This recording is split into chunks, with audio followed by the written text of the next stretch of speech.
Vamos ler comigo aqui Lucas, no capítulo 15. Eu quero compartilhar com vocês algo assim muito poderoso, algo que vai trazer um esclarecimento muito importante para a sua vida, vai trazer poder, vai empoderar você, não é, com essa palavra, com a revelação dessa palavra em nome de Jesus. Lucas 15, eu vou ler uma parte, assim, o finalzinho da história ali do filho pródigo, e a gente vai usar essa parte para falar sobre esse assunto, ok? Então, Lucas 15, a partir do versículo 17, diz assim, olha: então, caindo em si, quando o filho pródigo cai em si e volta para casa, ele disse: quantos trabalhadores de meu pai têm pão com fartura, e eu aqui morro de fome? Levantar-me-ei e irei ter com meu pai, e lhe direi: pai, pequei contra o céu e diante de ti, já não sou digno de ser chamado teu filho, trata-me como um dos teus trabalhadores. E levantando-se, foi para seu pai. Vinha ele ainda longe quando seu pai o avistou, e compadecido dele, correndo, o abraçou e o beijou. E o filho lhe disse: pai, pequei contra o céu e diante de ti, já não sou digno de ser chamado teu filho.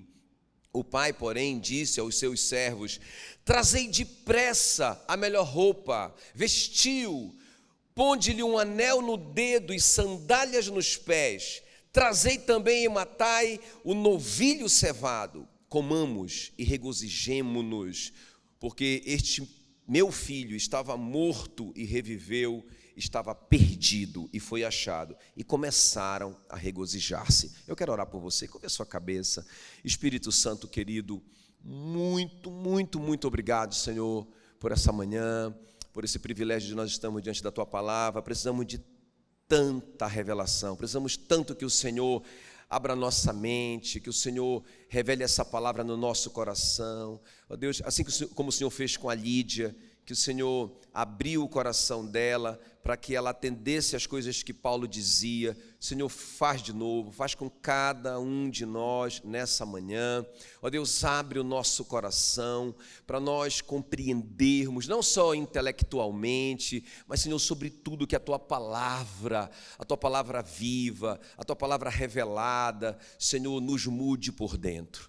Nos convença, nos transforme, em nome de Jesus. Cerca esse lugar, ó Deus, com a Tua presença, com os Teus anjos. Tua palavra diz que o Senhor está ao nosso redor, o Senhor está acampado ao nosso redor, e Senhor, e que nada e nem ninguém possa nos roubar a revelação da Tua palavra. Em nome de Jesus, amém.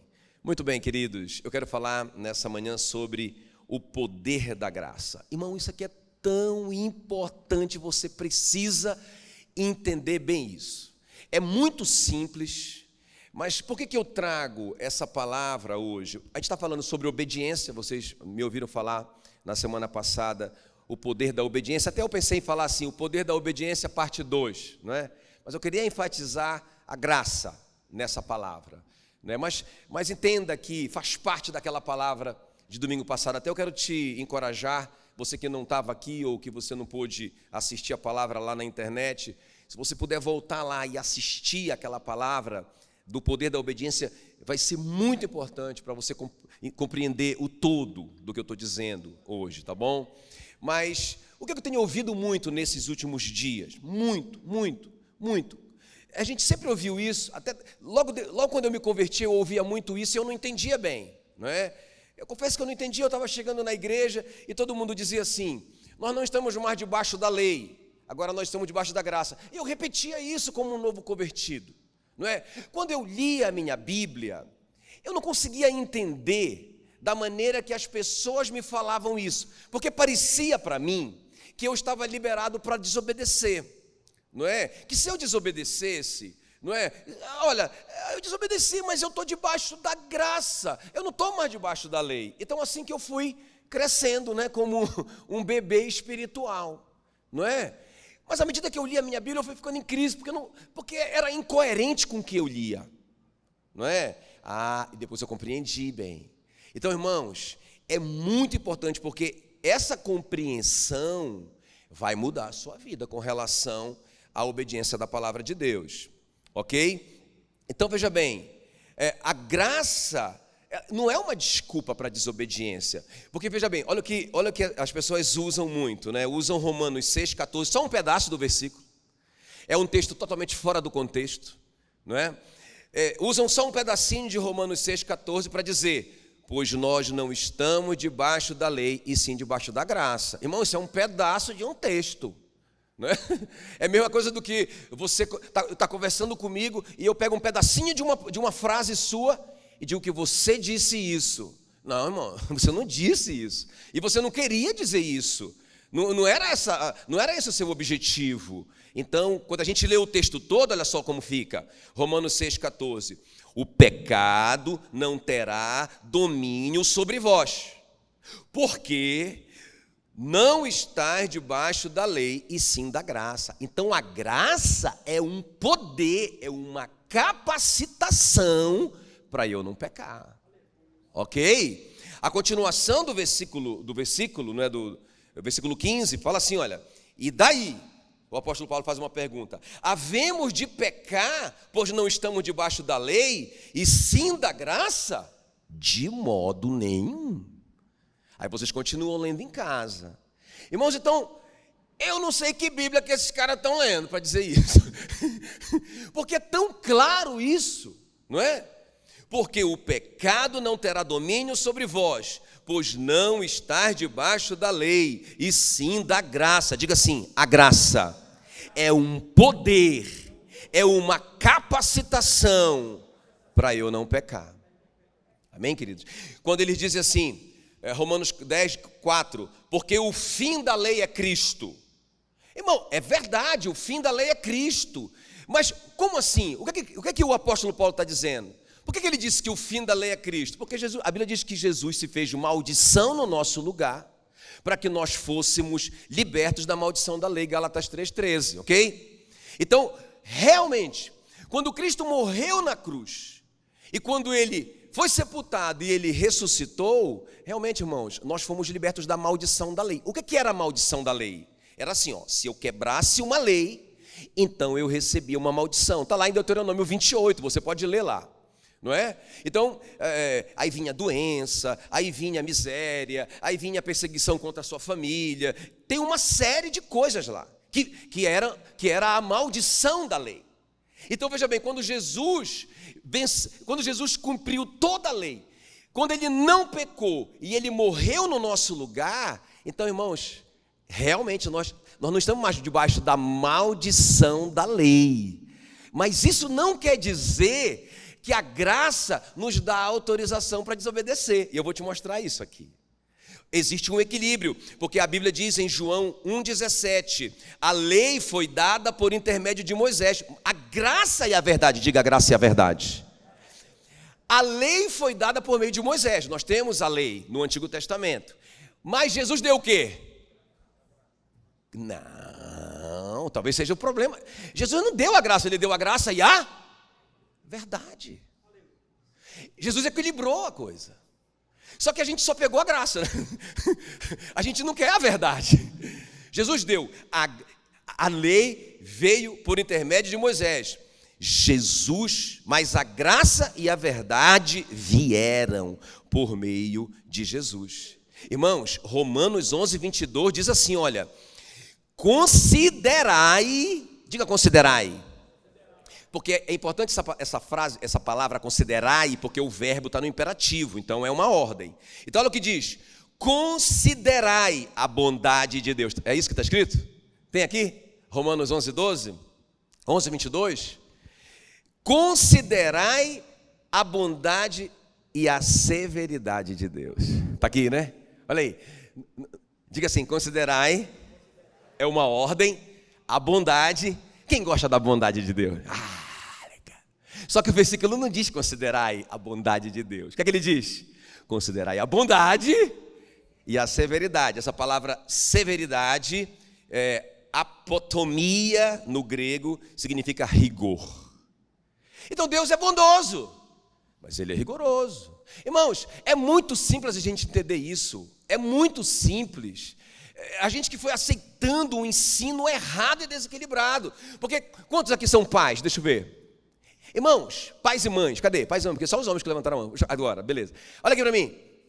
Amor é a justa medida entre afeição e limite. O que é amor? Fala para mim, me ensina. Vou repetir para te ajudar. Amor é a justa medida entre afeição e limite. Fala para mim o que é amor. Qual o pai que está aqui que não corrige o seu filho? Vou te dizer mais. A Bíblia diz que se o filho está sem correção, Hebreus 12, 8, ele não é filho, ele é bastardo. Porque se ele é filho, ele vai ser corrigido. E aí esse versículo termina assim: Deus corrige o filho que ele ama. Você ama seu filho? A Bíblia diz assim, olha, o pai que esconde a vara, ou seja, não usa a vara, odeia o seu filho. Quem está comigo aqui? Então, irmãos, existe esse equilíbrio sagrado, esse equilíbrio solene entre graça e verdade. Nós precisamos entender isso. Isso vai mudar a nossa vida. A gente não vai ser assim tão displicente com a verdade. Não, eu estou debaixo da graça. Ou seja, estar debaixo da graça é uma permissão para eu viver do jeito que eu quiser. Eu não tenho obrigação para com Deus, porque eu estou debaixo da graça. Irmão, não existe essa Bíblia. Eu vim aqui te dizer isso, que não existe essa Bíblia. Não tá escrito isso. Então é isso que eu vim trazer para você, esse equilíbrio, ok? Então vamos ver comigo o poder da graça. Realmente, a primeira coisa aqui, a graça nos salva. Diga comigo, a graça nos salva. Isso é poderoso demais, realmente. A graça nos salva. Essa é uma parte da verdade. É uma parte do todo. Se a gente pegar só uma parte, imagina você vai lá comprar o carro e o cara te dá o carro, não é? Aí você pega o carro, aí o cara diz assim para você, só tem um problema. Quer dizer, não é um problema, você já tem todo o carro, motor, o carro em si, está tudo certo, não é? Só não tem pneu, mas pode ir embora. Irmão, a gente não pode rodar na nossa vida só com essa graça que nós aprendemos. Está errado, ela não existe. Não é? Nós só vamos rodar, nós só vamos caminhar na vida se nós entendermos a graça como ela é, dentro de um equilíbrio, ok? Então vamos ver comigo então essa primeira parte, que é verdadeira, e é isso que a gente aprendeu, não é? A graça nos salva. Então eu vou usar essa história do filho pródigo para ilustrar essas verdades que eu quero compartilhar com vocês. Então vamos ver, Lucas 15, 21, vamos lá, acompanha comigo. O filho disse para o pai, não é? Pai, pequei contra o céu e diante de ti, já não sou digno de ser chamado teu filho. Quer dizer, olha só, irmãos, que coisa linda. O pai, porém, disse aos seus servos, trazei depressa a melhor roupa, vestiu, ponde-lhe um anel no dedo e sandálias nos pés, trazei também e matai o novilho cevado, comamos e regozijemos. Vamos fazer uma festa aqui, porque este meu filho, olha só, olha como que ele chama esse rapaz que desonrou ele, não é? A Bíblia diz que a herança que é tomada antecipadamente, no final terminará em maldição. Então ele foi lá, matou o pai no coração dele, não é?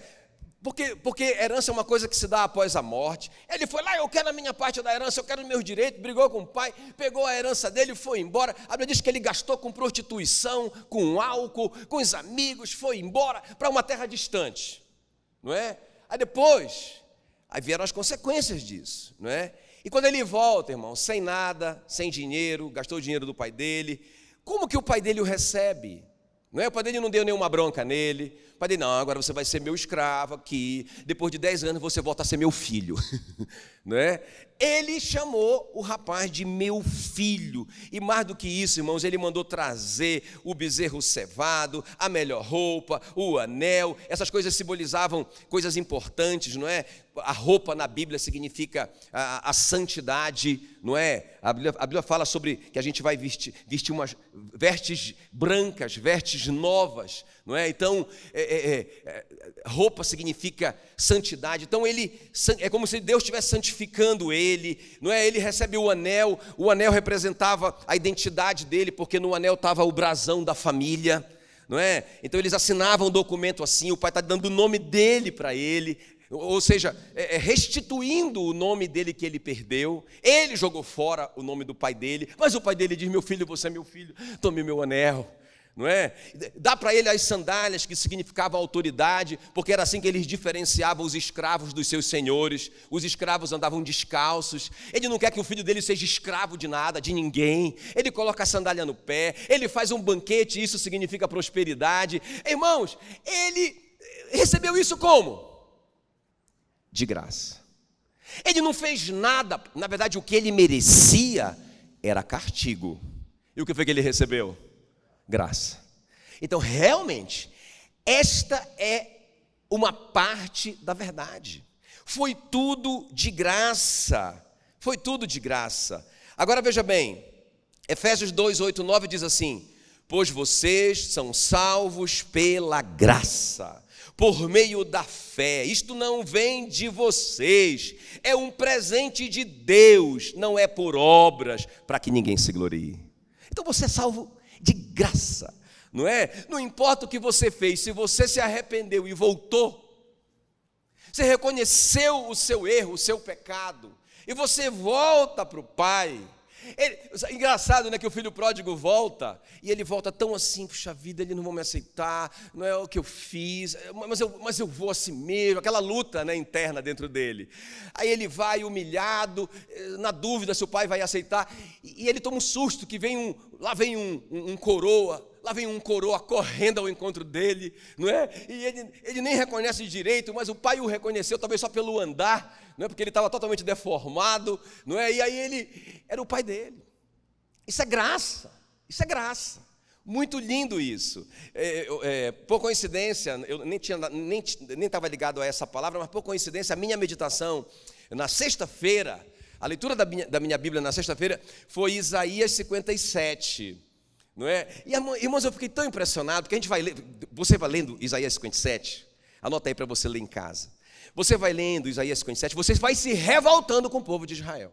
Irmãos, eles começam a idolatrar, eles começam a construir imagens, eles começam a falar mal de Deus, eles começam a questionar, não é, a divindade, eles começam a colocar em dúvida se Deus é Deus, eles começam a falar um monte de absurdos. Aí Deus vai se pronunciar no versículo 18, aí eu digo: agora eles vão ver, porque Deus vai arrebentar com todo mundo. Aí olha a pronúncia de Deus, Isaías 57, 18, não é? O veredito de Deus para esse povo rebelde, para esse povo idólatra, para esse povo que se separou de Deus, que buscou seus próprios caminhos. Olha o veredito de Deus: eu tenho visto como eles agem. Irmão, os olhos de Deus estão sobre toda a terra, não é? Para mostrar-se forte com aqueles que o amam, aqueles que temem a sua palavra. Irmão, quando você está lá escondido, sozinho num lugar, sempre lembre, quando você estiver lá escondido, fazendo algo que não está em linha com a palavra, não é? Assim que eu faço, não é? Assim que eu faço. Tipo assim: meu Deus, está lá os olhos do Senhor, Ele está me vendo, Ele conhece o seu caminho. Quando a gente está pensando, ai meu Deus, está escrito, né? Que Ele conhece o nosso pensamento. Meu Deus do céu, puxa vida, o pensamento o Senhor podia liberar, né? Podia deixar só as ações, tá? Que aí a gente meio que se controlava, mas pensamento, o Senhor conhece os nossos pensamentos. Irmãos, Ele conhece, olha o que Ele vai dizer: tenho visto como eles agem, mas eu os curarei e os guiarei, eu os consolarei, nos lábios dos que choram colocarei palavras de louvor. Meu Deus, como que pode? É uma graça maravilhosa, a gente não pode compreender isso, como que Deus reage a um povo tão mal, não é? Como que Ele reage ao pecado? Eu os curarei, Não somente isso, eu vou curar eles dessa doença do pecado, mas também eu vou guiá-los para eles não caírem de novo. Eu vou consolar, porque eu sei que no fundo, eles têm um buraco dentro deles e eles estão pecando como um paliativo para a dor emocional deles. Eu vou consolar eles vão parar de sofrer, eles vão parar de chorar. Meu Deus, eu não te entendo. Era para o Senhor dar um cascudo nesses caras. Então, diga assim, essa é uma parte da verdade. Eu vou te falar outra agora, tá bom? Talvez essa palavra vai ser uma palavra só de 2 pontos. Acho que eu não vou precisar do terceiro. Então, irmãos, a graça realmente nos salva. Mas a segunda coisa, a graça nos empodera, ou seja, nos capacita. Isso é muito importante você entender. Aqui está o segredo, o mistério, o poder de Deus na nossa vida. Quem está me entendendo? Essa primeira parte, irmãos, não tem nada a ver com a gente. Não tem nada a ver com a gente. Pecamos, a gente desonrou o Senhor, saímos de casa, fomos para um lugar distante, nos envolvemos com tudo que tinha de errado no mundo, aí a gente caiu em si e voltou. E estava lá um banquete para nós, estava lá nossa roupinha, nossa caminha cheirosa, estava tudo de volta, mas nenhuma bronca, não, nenhuma cachuleta, não. Pode entrar, você é meu filho, eu te amo. Tá bom. Mas, irmão, se a gente pensar que é só isso a graça e ponto final, a gente vai sair com um carro sem roda. Vamos colocar roda no carro. Amém, queridos?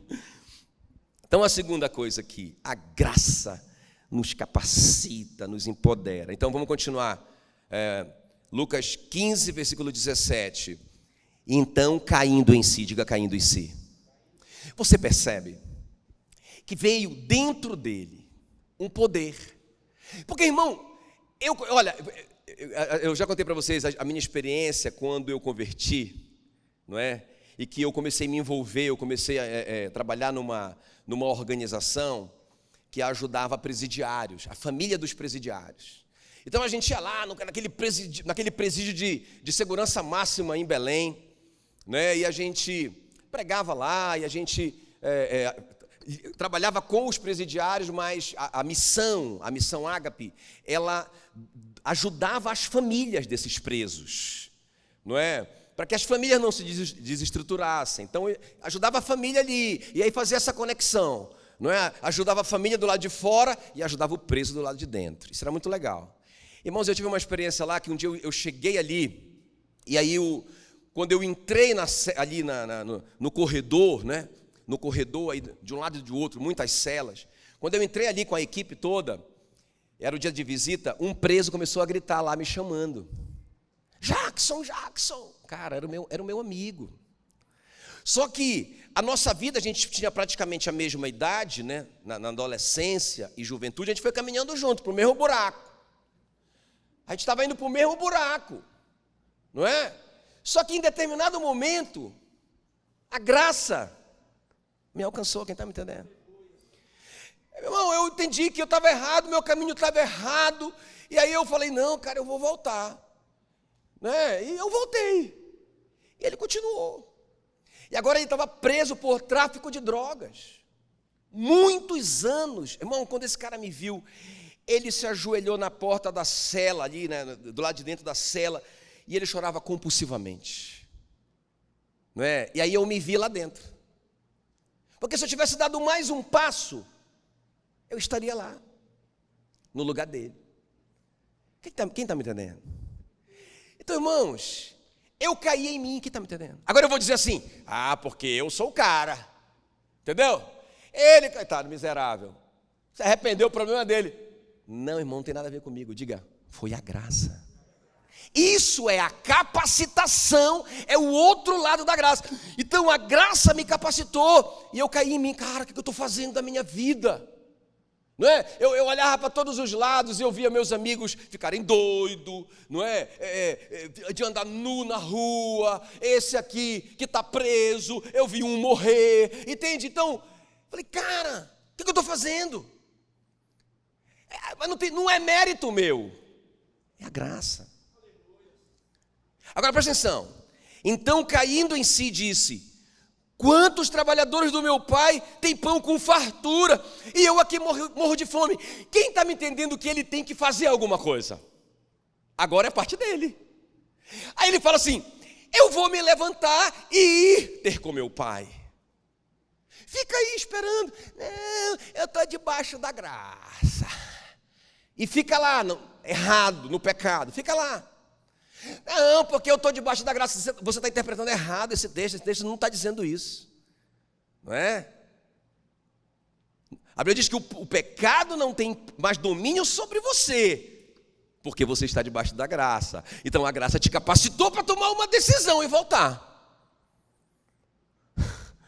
Então o filho pródigo diz: eu vou me levantar e eu vou ter com meu pai. Eu vou dizer para o meu pai: pai, pequei contra o céu e diante de ti, já não sou digno de ser chamado teu filho, trata-me como um dos teus trabalhadores. Presta atenção, eu conheço muita gente, inclusive alguns amigos daqueles ali. Eu lembro eu conversando com um daqueles meus amigos, quando eu estava já no caminho, né? Eu já estava assim, tipo, indo para a igreja, mas eu ainda estava envolvido com drogas, eu ainda estava naquela luta, e eu falei para esse meu amigo: cara, é muito bacana lá. Não é? Eu não sabia evangelizar, eu não tinha argumento, mas eu disse: rapaz, eu sinto uma coisa boa lá, é muito legal, tem um pessoal bacana, a gente canta, aí tem uma palavra interessante, e é muito joia, vamos comigo? Meu amigão. Aí ele disse: não, eu não vou não. Aí depois ele começou a dizer: vamos fazer o seguinte, porque tanto que eu insistia, né? Ele falou assim: vamos fazer o seguinte, eu vou parar de fumar maconha. Quando eu parar de fumar maconha, eu vou contigo. Tá bom? E aí eu não entendia nada. Eu disse: então tá. Mas irmãos, é a graça que nos dá poder para vencer o vício. Enquanto ele não voltasse para Jesus, ele não teria esse poder nunca. E nunca teve. Ele morreu de tanta droga. Quem está me entendendo? Então veja bem, irmãos, é muito sério isso, porque veja bem, o filho pródigo diz: eu vou me levantar e vou, igual o meu amigo. Ele disse: eu vou, mas ele nunca foi. O filho pródigo, ele disse: eu vou me levantar. Era a graça dentro dele, era uma capacitação interna dentro dele, uma decisão. Mas irmão, e decisão é como uma flor. É muito legal. A gente vê lá na chácara da igreja, não é? A gente vê as árvores frutíferas dando flor. Vai dar fruto esse ano. Mas, irmão, flor é uma promessa. Pode cair. Então, a decisão é como uma flor. Eu vou ter com meu pai, irmão. Mas levantando-se é muito melhor. E foi a graça, é isso que eu estou te mostrando. Foi a graça que fez isso. Cara, eu vou lá. É muito longe. Eu não tenho dinheiro nenhum. Eu não sei como eu vou chegar. Eu fiz tanta besteira. Todo mundo vai me rejeitar. Mas eu vou. Irmãos, aí sim. Tem uma parte que é nossa. A graça te deu poder. Então, graça, presta atenção, graça é um alívio. Você tem certeza disso? Ah, pastor, a graça é um alívio. Alívio para quê? Vamos entender. Vamos entender se graça é um alívio. Ah não, pastor, porque nós não estamos mais debaixo da lei. Agora nós estamos debaixo da graça. É um alívio, bora ver. Bora ver se é um alívio na Bíblia, não é? Olha o que diz Mateus 5:21. Me acompanhem. Ouvistes que foi dito aos antigos. É a lei, ok? Quem está comigo? Não perca agora. Não deixa o diabo te roubar agora. Não é? Ouviste que foi dito aos antigos. É a lei de Moisés. Quem está falando isso? Quem está falando isso que eu estou lendo? Jesus. Não matarás, era uma lei. Quem matar estará sujeito a julgamento. É a lei. Matou, vai ser julgado. E qual que era? Se o cara foi comprovado que ele matou, qual que era o julgamento dele? Vocês sabem, a morte, olho por olho, dente por dente. O sangue do assassino era derramado em cima do assassinado e a maldição da terra cessava. Era assim na lei. Foi dessa maldição que Jesus nos libertou. Agora olha só, aí lá vai Jesus, graça. Ah, é um alívio, né? Pastor, graça, um alívio. Tá bom, vamos lá. Versículo 22. Eu, porém, vos digo que todo aquele que se irá contra o seu irmão estará sujeito a esse julgamento. Lei. Aquele que matar vai ser julgado. Graça. Aquele que se irá contra o seu irmão vai ser julgado. Onde foi que esses caras leram que isso é um alívio? Tá, mas calma.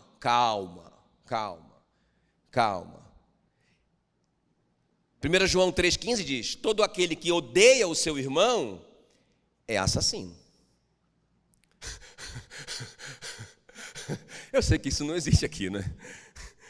Agora vamos lá, irmão, vamos continuar a leitura do versículo 22, né? Então eu, porém, vos digo, todo aquele que se irá contra o seu irmão estará sujeito a julgamento. Agora olha só, quem proferir um insulto ao seu irmão estará sujeito a julgamento do tribunal. Isso aí é mais grave. E a última etapa, e quem chamar ele de tolo, o que é esse tolo? Esse tolo, no hebraico, é idiota, ou imprestável. Irmão, se você chamou alguém de idiota, é imprestável, não presta para nada. Se você chamou ele assim, irmão, eu vou ter que ler, tá? Eu vou ter que ler. Me perdoe, mas está escrito. Ó. E quem lhe chamar tolo estará sujeito ao inferno. Irmãos, essa é a graça. Te apresentando a graça. Eu não estou mais debaixo da lei. Entende? É a pregação da supergraça. Irmão, eu vou ouvindo essa pregação da supergraça, eu vou dizendo, cara, esses caras ficaram doidos. Onde que está escrito isso? Onde que esses caras tiveram esse revelamento? Porque não é revelação. Tá bom. Agora olha só, gente, que coisa tremenda. Mateus 5,27. A graça é um alívio. Nós não estamos mais debaixo da lei, estamos debaixo do alívio. Podemos desobedecer porque a graça cobre tudo que a gente fizer de errado. Olha lá. Mateus 5,27 diz assim: ouviste que foi dito, lei, não adulterarás. Quem está falando isso? Jesus. O cara que era flagrado em adultério, ele era apedrejado até a morte. Essa era a lei. Então nós fomos libertos dessa maldição da lei. A gente não morre mais apedrejado. Quem está me entendendo? É simples assim, tá? A continuação, versículo 28. Olha o que a graça vai dizer. Então a lei diz assim: não adulterarás. Ou seja, para você quebrar a lei, você tem que cometer adultério. Olha o que a graça vai dizer. Eu, porém, vos digo. Jesus é cheio de graça e verdade. Eu, porém, vos digo, qualquer que olhar para uma mulher com intenção impura no coração, já adulterou com ela.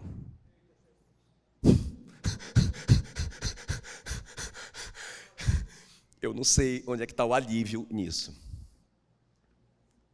Por isso, irmãos, até o Jó fala, né? Senhor, eu fiz um pacto com os meus olhos, para não colocar os meus olhos em donzelas, para não pecar contra ti. Mas a gente está debaixo da graça, pode olhar. O problema é não olhar duas vezes, aí olha só uma, deixa o olhão lá. Entende? Então, existe uma irresponsabilidade no crente, por causa desse ensino deturpado, torto, quebrado pela metade dessa graça, super graça, que não tem nem na Bíblia. Quem está me entendendo? Tá, agora peraí, pastor. O que o senhor está falando é que a graça é pior do que a lei. Não, é aí que vocês vão entender. E vocês vão dizer, meu Deus, que Deus maravilhoso. Aqui que está o segredo, irmãos. É porque a graça nos dá poder para não pecar. Por que a graça? Por que a graça é mais rigorosa do que a lei? Porque na lei eles não tinham o Espírito Santo dentro deles, eles não tinham a graça dentro deles para vencer o pecado. Então quando o apóstolo Paulo diz, vocês não estão mais debaixo da lei, não é? Vocês estão debaixo da graça. Ele está dizendo assim, olha, não é que ele fala em Romanos 6,14. Olha só o que ele diz. Eu acho muito tremendo isso. O pecado não terá domínio sobre vós. Entende o que eu estou falando? A quem muito foi dado, mais será cobrado. Então você recebeu o quê? Graça. O que você recebeu? Então, poder. O que você recebeu? Capacidade para vencer o pecado. Então dentro de você tem um temor do Senhor. Então quando você está diante daquele pecado, você fica mal. Pastor, eu não fico. Então, irmãos, esse é o problema. Se você não fica mal com isso, se isso não te acusa, se isso não mexe com você, você ainda não foi salvo. Porque quando você for salvo, quando o Espírito Santo vier morar dentro de você, e você tiver essa capacitação da graça, não quer dizer que você não vai mais pecar, mas você agora tem poder para não pecar. Quando você está diante do pecado, você fica, não, eu vou me dar bem nesse negócio aqui, mas, cara, eu sei que está errado. Eu quero, mas aquela luta, né? O apóstolo Paulo diz que tem uma luta dentro de mim. A minha carne milita contra o meu espírito. Não é? O que eu quero fazer eu não faço. O que eu não quero eu faço. Ah, Espírito Santo me empodera. Quem está me entendendo? Amém, queridos? Aí é graça. Aleluia. Aí é graça. Glória a Deus. Vamos avançar só mais um pouquinho aqui. O filho pródigo, então, gente, ele não faz nada para merecer a herança, não é? Quem está comigo? Ele não faz nada. Ele já nasceu rico, ok? Ele nasceu, abriu o olhinho. Papaizão rico, cordãozão de ouro, quase bateu na cara dele. Rico. Ele já nasceu rico, milionário. Não fez nada para merecer isso, essa filiação. Aí ele nasceu rico, cresceu rico. Comeu do bom e do melhor. Como é que é o nome disso? Isso é graça. Ele nunca mereceu nada disso. Ele tinha tudo isso, não é? Agora, calma. Se fosse só isso, se a graça fosse só isso, irmão, a nossa pregação parava aqui. Aí o que acontece? Ele está ali com o pai, ele está cheio de graça, não é? Mas Jesus é cheio de graça aí? Verdade, tem a palavra. Aí ele desonra o pai, ele quebrou a palavra. Ele foi contra a verdade, ele desonrou o pai dele. Aí ele sai dali, vocês estão entendendo que ele está deixando para trás algo muito importante? Não é? Eu estou no Novo Testamento, tá, gente? O pessoal aí do Antigo Testamento, né? Ah, porque está no Antigo Testamento, eu estou no Novo. Então ele vai embora, quem está contando é Jesus. Ninguém é mais amoroso do que Jesus, ninguém tem mais graça do que Jesus. Jesus é cheio de graça de verdade. Eu acho que os caras têm mais graça do que Jesus. Esse que é o problema. Jesus tem que ler a Bíblia deles, né? Porque eles são mais graciosos. Aí Jesus está contando, ele sai de perto do pai dele e ele vai para uma terra distante. Irmão, o que acontece com esse cara? Fala para mim, o que acontece com ele? Me lembra aí. Hã? Não é? Desgraça. Porque ele não tem nem o que comer. Ele desejou comer a comida do porco e nem isso deram para ele. Quem está comigo? Uma fome terrível. Aí ele, cara, eu vou. Os trabalhadores os escravos do meu pai vivem melhor do que eu. É a graça que fala dentro dele, move ele e ele toma a decisão. Agora preste bem atenção. Eu acho que fica bem ilustrado na vida do Salomão isso para vocês entenderem. Eu vou fechar só com esse ponto 2, acho que é o suficiente. Presta bem atenção aqui, ó. O Salomão, irmão, quando a gente lê a história do Salomão, quase que dá um desespero, né? Quer ver ler a história do Salomão? A partir do capítulo 10, né? Capítulo 10 em diante, até o 14 de 1 Reis. Quer ver? Olha só, quando o Salomão nasceu, foi Deus que falou para o Davi assim, olha, o teu filhinho Salomão vai ser o rei de Israel. O Davi tinha um monte de filho, mas Deus escolheu o Salomão. Como é o nome disso? Graça. Agora veja bem, quando ele nasceu, Deus falou para o Salomão assim, ó, o nome dele vai ser Gedidias, que quer dizer amado do Senhor. Eu amo esse cara. Esse cara não fez nada, ele é uma criancinha que acabou de nascer. Deus colocou o nome dele assim, chamava ele de Gedidias, o Salomão, não é? Foi o Salomão que logo no começo do ministério dele, do reinado dele, buscou o Senhor, e o Senhor falou para ele, irmãos, eu não lembro, vocês podem até me ajudar. Deus falou assim para uma pessoa, pede-me o que queres que eu te dê, né? Ele falou para algumas pessoas, o que queres que eu te faça? Mas o que você quer? Pede para mim, qualquer coisa. Eu só lembro de Salmos 2:8, que é um salmo messiânico, falando do Filho de Deus, de Jesus, e o salmista diz assim, ó, que Deus fala para o filho dele, pede e eu te darei as nações por herança. Então Deus fala para o Salomão, pede, o que é que você quer, meu filho? Eu te dou. Você sabe que ele pediu sabedoria, Deus disse, porque eu gostei do que você pediu. Só porque você pediu isso, eu vou te dar toda a riqueza do mundo, toda a sabedoria do mundo, e também vou te dar sabedoria que você pediu, não é? Graça. A Bíblia diz que ele recebia presente de tudo quanto era lado, irmão. Pensa, eu quero isso para mim. Não sei se vocês, né? Imagina, ele recebeu um presentinho da rainha de Sabá, de 4 toneladas de ouro, não é? Aí, no mesmo ano, um homem chamado Hirão deu para ele 4 toneladas de ouro. Fica comigo, eu não vou ler texto para ser mais rápido. Agora, olha só. É muito interessante, porque a gente pensa, mas ele ganhou 4 toneladas de ouro e pronto. Não é? Foi um presente, não é? Pontual ali. 2 presentes. Irmão, olha o que a Bíblia diz. 1 Reis 10:14. Todos os anos o rei Salomão recebia mais ou menos 23 toneladas de ouro. Quando o ouro era R$100 o grama, muito tempo atrás, eu fiz a conta, deu 3.8 bilhões. Por isso que ele foi o homem mais rico que já existiu, não é? Quando ele assumiu o trono, escuta bem, o Davi falou para ele assim, filho, toda a matéria-prima do trono, tudo que você precisa, todo o ouro, toda a prata, todo o bronze, tudo, toda a madeira, tudo, talvez vai sobrar um pouquinho, eu já juntei para você. Como é o nome disso? Graça. Meu Deus do céu. O nome dele, né, que o Davi batizou ele de Shalomão, né, que significa paz, Shalom.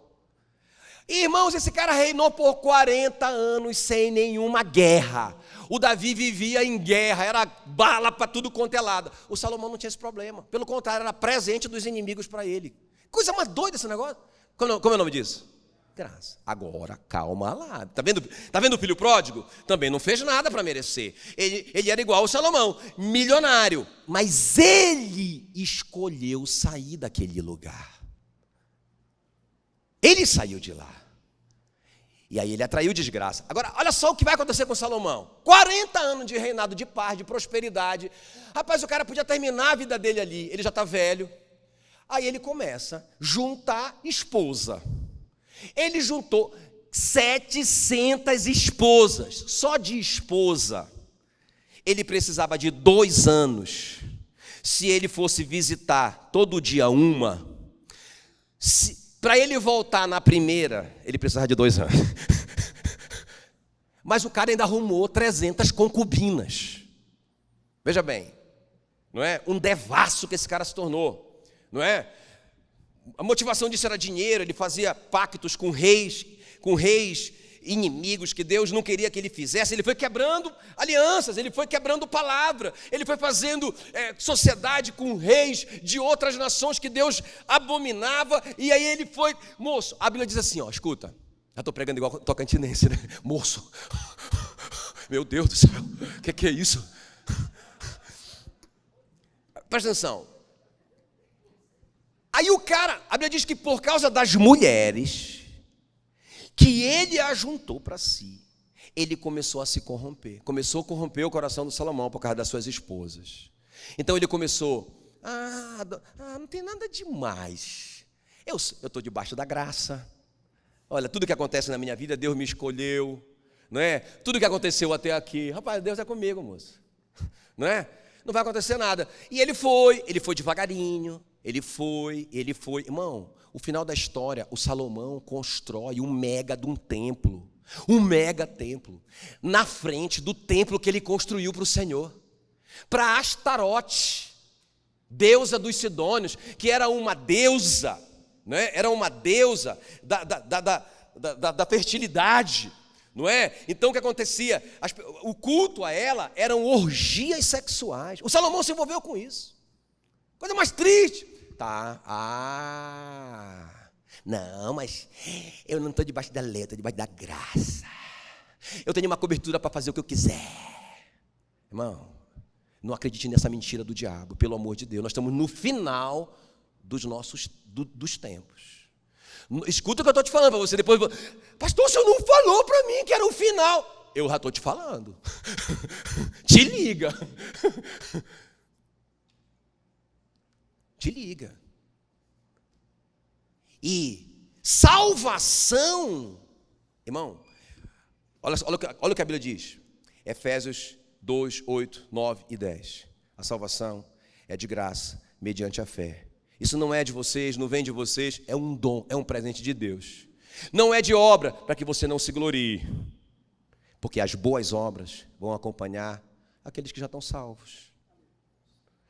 Eu não consigo obedecer, irmão, te liga. Precisa de salvação. Para de falar esse papo furado de estou debaixo da graça. Para de conversa fiada. Não acredita nesses profetas do inferno, não. Acredite na sua Bíblia. Agora escuta bem. O Salomão sai desse lugar, né, irmãos, e olha só o que vai acontecer. Olha o que vai acontecer. 1 Reis 11, 14. Eu quero que você leia isso comigo. Porque isso é muito sério. E Deus não fez isso por maldade, Ele fez isso para trazer o Salomão de volta. Levantou o Senhor contra Salomão um adversário. Meu Deus, gente, como é que... Eu te prometo que está na sua Bíblia isso daí. 1 Reis 11, 14. O Salomão saiu aqui do lugar da graça, que pegou ele desde o início. Ele saiu porque ele quis. E quando ele estava lá fora, totalmente longe de Deus, adorando ídolos, construindo mega templos, o cara totalmente perdido, Deus queria o Gedidias dele de volta, mas ele estava tão surdo pelo pecado, que Deus teve que dar um chute na canela dele, igual tipo assim, o pastor que quebra a ovelha para ela parar de fugir, quebra o pé da ovelha, sabia? Em Israel, eles quebravam a pata da ovelha, aí a ovelha ficava, quando ela era muito fujona, aí ela ficava só no colo do pastor, porque se ela andasse, ela sentia dor. Quando ela voltava, que ela se recuperava, não é? Ela queria ficar perto do pastor.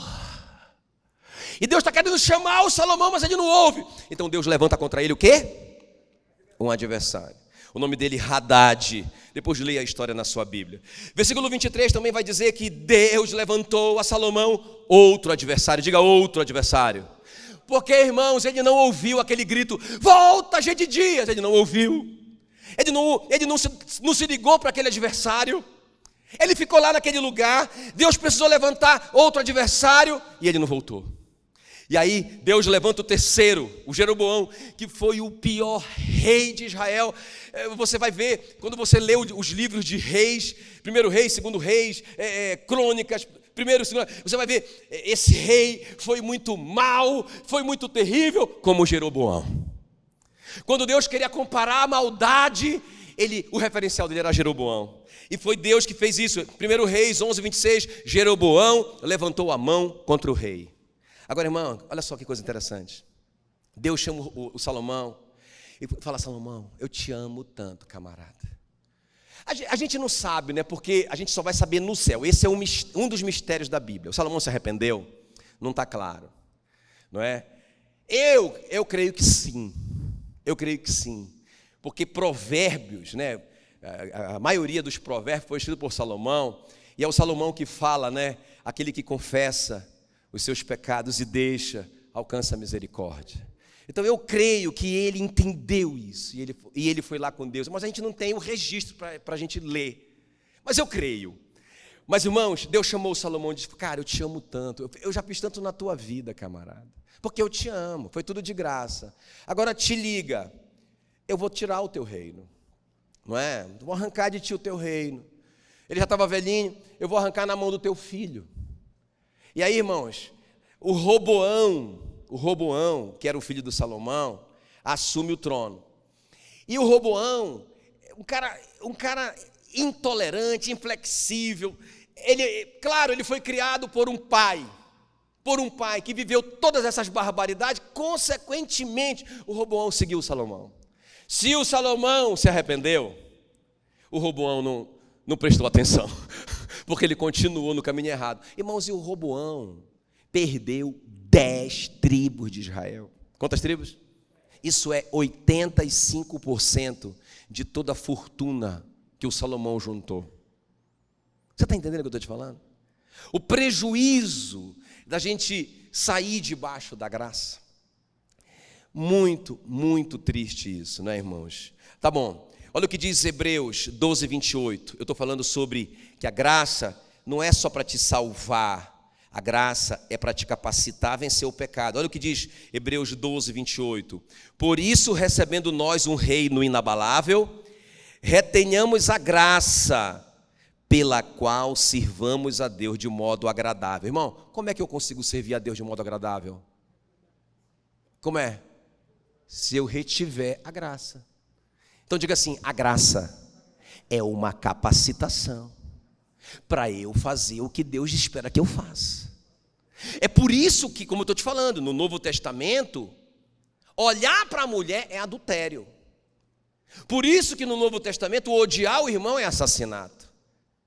Porque senão seria muito fácil para nós, irmãos, porque nós temos um poder que nos capacita a obedecer. Diga glória a Deus por isso. Agora diga com fé.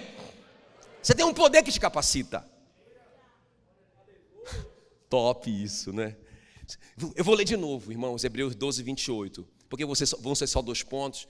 Por isso, recebendo nós um reino inabalável, retenhamos a graça pela qual sirvamos a Deus. Pela graça, sirvamos a Deus de modo agradável, com reverência e santo temor. Eu só consigo servir a Deus de modo agradável, eu só consigo reverenciar o Senhor, eu só consigo ter o temor do Senhor dentro de mim, se eu retiver a graça. A graça é um poder, não uma cobertura para o seu pecado. Poder para não pecar. Olha o que diz Tito 2, versículo 11. Porquanto a graça de Deus se manifestou salvadora. Glória a Deus, nós já sabemos disso. Essa parte todo mundo sabe. Porquanto a graça de Deus se manifestou salvadora a todos os homens. Aleluia. Mas não para aí. Versículo 12. Educando-nos. A graça nos educa para que, renegadas a impiedade e as paixões mundanas, vivamos no presente século sensata, justa e piedosamente. Eu só consigo viver nesse presente século, aqui na terra, de uma forma sensata, justa e piedosa, só se eu for educado por essa graça. Como assim que a graça me educa? Eu estou diante do pecado, estou diante de fazer alguma coisa errada, eu estou diante de uma maledicência, de falar mal de alguma pessoa, não é? Eu começo a ouvir aquele... Cara, aí a graça, ela vai me lembrar, a palavra está me educando. Os maledicentes, só meu pensamento que vocês estão ouvindo. Os maledicentes não herdarão o reino dos céus. A graça, eu passo para trás. Pois é, irmão, o Flamengo perdeu de novo, né? A gente fala assim umas coisas sem valor. Quem está me entendendo?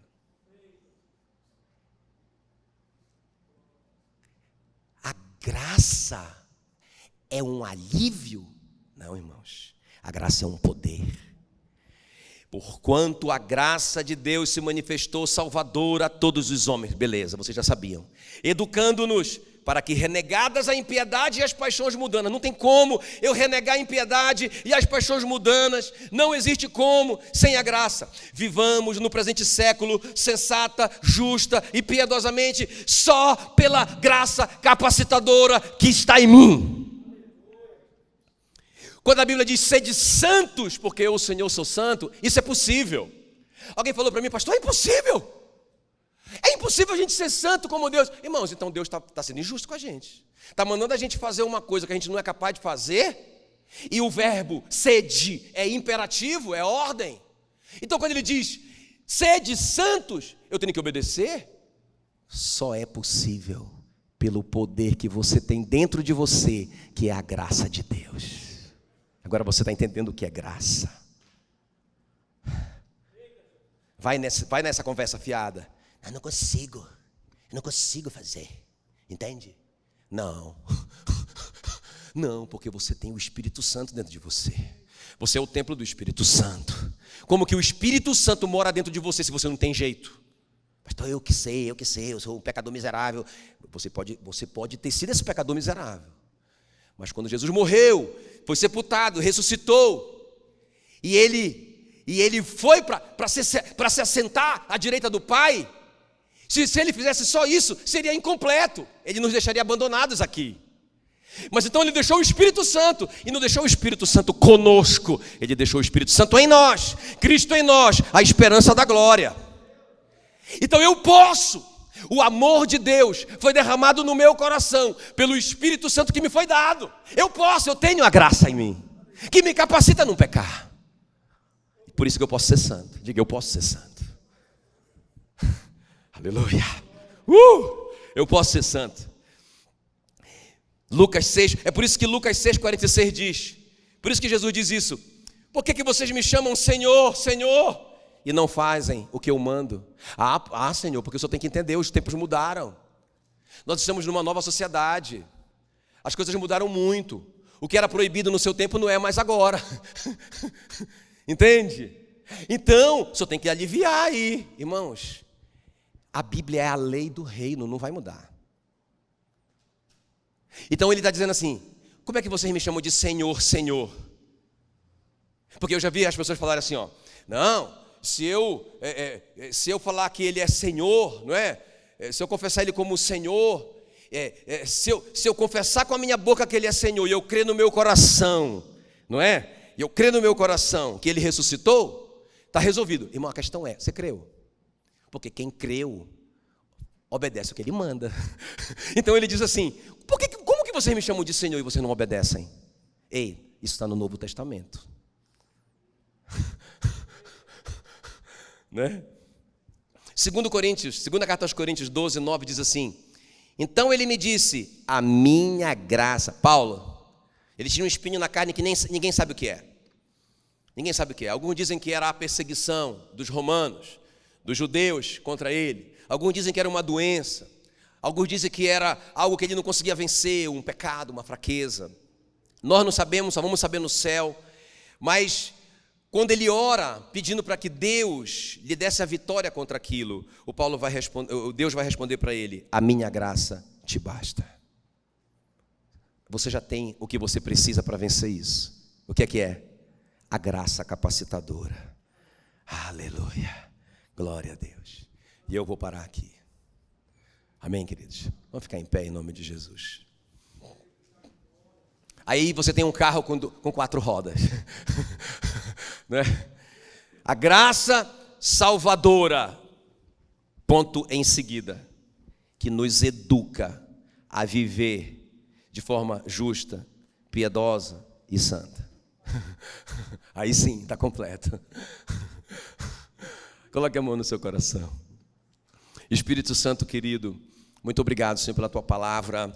É uma palavra de ensino, é uma palavra que nos exorta, é uma palavra que nos chama, Senhor, e eu creio que eu falei para crentes, para pessoas maduras, pessoas que são capazes de ouvir não só a graça, mas o Senhor, a Tua palavra diz que o Senhor é cheio de graça, mas o Senhor é cheio de verdade também. O Senhor ama com esse amor equilibrado, justo, mas que tem, cheio de afeição, mas que também tem limites.